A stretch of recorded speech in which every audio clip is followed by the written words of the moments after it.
Welcome to this episode of This Week on the Battlefield, the show where we cover news, updates, the community, and so much more all around the Battlefield franchise. In this episode, we got the leaked content release order for the remaining weapons and vehicles for the Lightning Strikes chapter of Tides of War, plenty of information on next week's patch, including changes, fixes, and of course the release date, some regrettable news around RSP, and lastly, of course, some only in Battlefield moments for you guys to enjoy. In terms of the future content for Lightning Strikes and when it releases them, as everybody knows, the weekly chapter assignments have only been outlined for the next coming 2 weeks, so January 31st to February 7th for some form of cosmetic reward, and February 7th to February 14th for the M1922, which should be an MMG for the support class. Beyond that, we know what kind of content to expect, but not exactly when it's gonna come out. Well, thanks to a little bit of glitchiness and some excellent research work by a number of people on Twitter, as well as Danny on PC, we know that, well, the first week, February 14th to February 21st, is going to be an assignment to unlock the Stug 4 assault tank, of course going to be available only for the German faction. After that, the Allies should be getting the Archer tank destroyer. Following that, between February 28th and March 7th, you can expect to unlock the Ross Mk3, which is of course a bolt-action rifle available already in Battlefield 1. And following that then, we'll first get a new British plane and then a new German plane, or should I rather say new kits or variants of already existing planes which perform a little bit different and have different kind of weaponry available. Those of course we already saw in the Lightning Strikes updates trailer that launched with the update. In terms of updates and changes of note this week, not only did we get the company coins fix, we also got retroactive grants, making a number of us quite wealthy in the company coin department. The end of round screen displaying the wrong amount of company coins is still an issue, but it is now what is next up for that team in terms of what they're working on, so expect it to be resolved within a couple of weeks. We also of course got confirmation that Tides of War mission tracking was fully fixed alongside the same patch. This week we also got the MAS 44, a new semi-automatic very similar to the Turner available to the Assault class. If you want to know a little bit more on the weapon, I'll leave linked down below a weapon review where you can get all the details that you need. And lastly, in terms of news this week, of course, we got RSP, and not the news that we wanted to hear. Instead of hearing that RSP was just around the corner, we basically got the message that RSP was never planned to begin with, and if it ever comes, it's going to have to be developed on the spot, deliberately, pretty much the same way the practice range was. That doesn't only mean that if it ever comes, it will take some time, but as it stands now, it doesn't seem to be in the pipeline.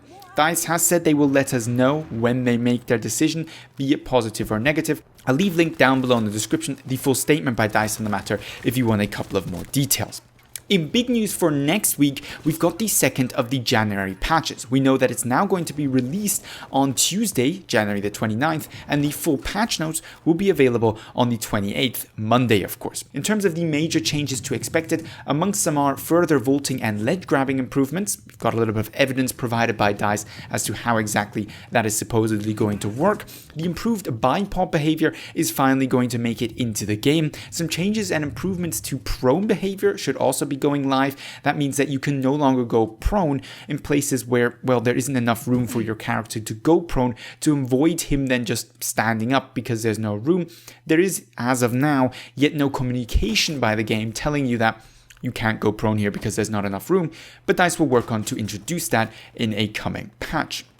We should also see some significant updates, changes, or some kind of content around the Panzerstorm map and the practice range, as not only has that been teased, but we're also getting separate individual blog posts and discussions being hosted by DICE for each of these two topics next week. So there must be something for them to write a blog post on, otherwise they wouldn't really bother to do it in the first place. Lastly then, we've got some Aaa improvements to be expected. More consistent splash damage against planes, and also a change to how much damage is applied depending on whether the plane is flying towards the Aaa or away from the Aaa, making it more difficult to actually directly dive bomb an active Aaa and making it a little bit easier to escape one if you're not actually currently engaging it. A welcome change that will hopefully stop bombers winning one-on-ones carelessly against any active Aa placement down on the ground. In terms of major bug fixes to be expected, there isn't many, but they are important. We've got the intentional delay between kill card and bleed out being fixed, the revive icon timer being fixed, console chat finally making a return. I know that many of you guys who watch this series have been eagerly awaiting that to be fixed, and supposedly it will be come Tuesday. And lastly, some small changes around fixing the Frontlines HUD. The last bit of news that I want to cover in today's video is that Rush, once it does release, is going to be a 32-player game mode, as has been confirmed by DICE now, which is great news because I believe one of the main reasons Rush failed in Battlefield 1 in terms of how many players actually played the mode was because it was a 12v12 game mode, alongside the maps not being necessarily optimal for the game mode, making it just not as exciting as, for example, Frontlines, which is a 32-player mode traditionally and was in Battlefield 1 as well. Moving over to the community news. First off, of course, we need to talk about RSP. We've had the statement, we've talked about what DICE has said, and we've seen quite a bit of discussion in the community as to more or less why RSP is a must for the game and why whether or not DICE can make their money off renting the servers versus the development cost of it is of secondary importance. Now, some people have argued that if they can't make the money off it, then it doesn't matter. But what I think many people are missing here, and many content creators amongst myself have pointed out, is that this is a live service game. And as live service game, it relies for its continued revenue not on DLC, but microtransactions, which require, for them to be at all profitable, a substantial player base at any time, not only to show off what you buy and to incentivize you to buy, but also for there to be a large enough pool of potential buyers. And RSP, if it does anything, as Battlefield 3 and Battlefield 4 are great examples of, is that it keeps the community interested in the game, and it creates a sense of, I guess you could say, familiarity and belonging within the multiplayer experience. In essence, it brings players back to play the game again and again, and it makes it more enjoyable. That alone is reason enough for RSP to be a must, and why most of us really expected it to be in the game from day one. Also, and I have to add this on top, if you take away third-party support and permission to host servers, but then bring us a poor RSP in Battlefield 1 and not at all in the next game, you're pulling a little bit of a scummy move in terms of your community. And I'd like to add, in addition to that even more, that a lot of the marketing that makes Battlefield the game that it is, that gets players interested, including myself, is not necessarily your trailers, but often content creators that produce cinematic videos or just gameplay or other tips and tricks, which often rely on RSP servers to test certain things out and to produce the kind of content that they want to produce. The discussion, in my opinion, is with that run, and RSP is a must, even if we probably won't see it in this iteration of the Battlefield franchise.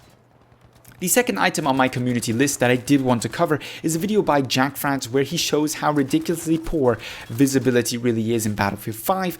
If any of you have been doubting if visibility is an issue in this game, I highly recommend you check it out, or if you're just looking for a good laugh, because the video is actually quite funny given the absurdity of where players can hide and how they simply are just not seen, even when lying on the ground in the open. But with that, we go over to our only in Battlefield moments. The first is Jimmy Webbs. He's playing as Medic over on Fuel, Breakthrough I believe it is, and he's going to be going on a troll kill streak. No joke, a 10-piece with what is clearly the best weapon in the game, the syringe. The best part of all this, if you ask me, is he's helping his team and playing the objective while being a masterful troll.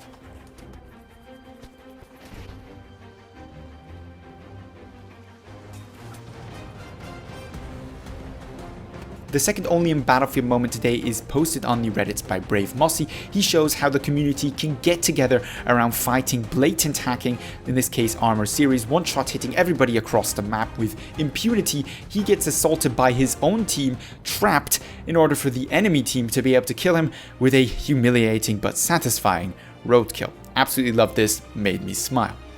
The last only in Battlefield moment this week is by the Godfather, and it's simply explained best as instant karma.